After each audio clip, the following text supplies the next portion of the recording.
as the serrated blade strikes the metal of my chest. Time just slows to a crawl. Welcome to this explainer. I'll be narrating the exact moment my absolute reign ends, taking us on a philosophical deep dive into my very own destruction. Staring up at the blood-soaked tatters of my executioner, the Crimson Jester, I realized something truly terrifying.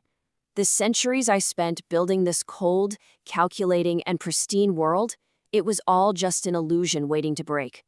My rigid structure of absolute morality has completely failed me in this final second. That jagged blade of chaotic will drives straight through my pristine chestplate, violently shattering the suffocating piece of the kingdom I've ruled for centuries. And the impact is catastrophic. Not just physically, but philosophically. Chapter 1: The Fatal Crimson Strike.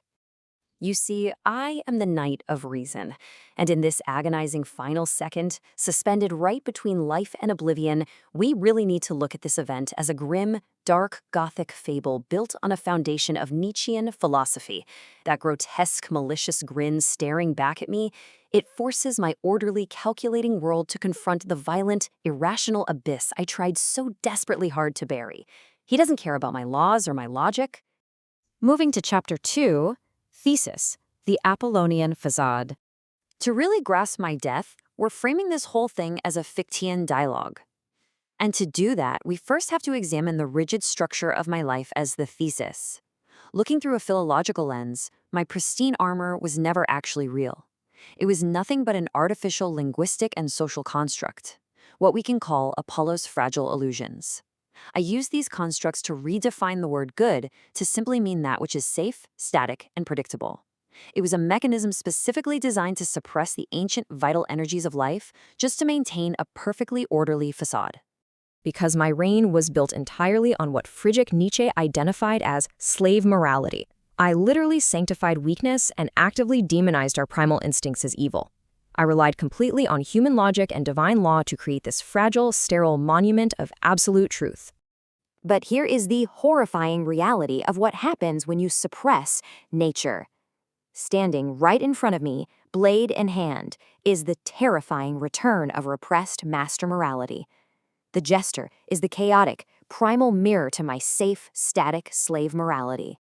Which brings us to Chapter 3, Antithesis, the Dionysian Will. Let's explore my antithesis. My killer operates completely outside of human logic and divine law, acting as the ultimate counterforce to my existence. He isn't committing some senseless act of evil here. No, he is the pure, unadulterated embodiment of the will to power. The will is Zermacht. He's the raw manifestation of primal drive acting through a chaotic, entirely irrational will. And as that serrated sword strips away my artificial linguistic constructs and pierces my absolute truth, the raw, destructive truth of Dionysus steps in to violently collapse my Apollonian illusions. My definitions of good and evil mean absolutely nothing to a force of nature. Chapter 4: Confronting the Two Shadows. As the physical pain gives way to absolute nihilism, I finally understand the grand tragedy of this moment. We're merely two halves of a destroyed whole. The Jester is a literal manifestation of my repressed Jungian shadow bursting forth into the world, while I, in contrast, am the literal manifestation of the Nietzschean shadow, just a hollowed-out consequence of dogma. I doomed myself to this destruction through my own sterile refusal to integrate him into my being. Because I stubbornly refused to integrate my darkest impulses, my repressed primal nature couldn't just stay contained forever. It's burst forth with volcanic force. The cracked monument is me. And that lava, that's the vital energy of the Jester finally breaking free.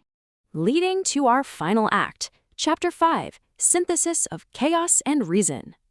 This, right here, is the ultimate culmination of our Fichtean dialogue. As the metal of my armor completely fails and the blade sinks deep, something incredible happens. I don't bleed human blood. Instead, the structural failure of my armor cracks open to reveal a blinding, molten crimson fire. The absolute truth I guarded was hiding a burning, chaotic instant underneath it all along. This step-by-step destruction of my armor actually serves as a dark parable, the painful birth of the Übermensch. We start with the dogmatic illusion, then we suffer the violent confrontation with our repressed darkness, And finally, we reach the synthesis of fire. True transcendence requires the total collapse of my comforting illusions. What we're dealing with here is a tragic catalysis. My destruction isn't a tragedy of evil winning over good. It's a required, brutal smashing of old tablets to clear the path for a much deeper, unvarnished reality. The old rules literally had to die for something real to be born. So, why does this matter to you? Well, as my vision finally begins to fade and the cold world slips away, take note of these final lessons. True strength is never found in the sterile, safe denial of our darkness. It actually relies on the collapse of constructed illusions. True strength demands a dangerous, fiery synthesis of both reason and chaos. As the molten fire consumes me entirely and my reign as the Knight of Reason officially ends, I want to leave you with one final, provocative thought to ponder about your own fragile armor. Look inward. Can you survive the violent collapse of your own comforting illusions to truly transcend? Or will your shadow strike you down when you least expect it?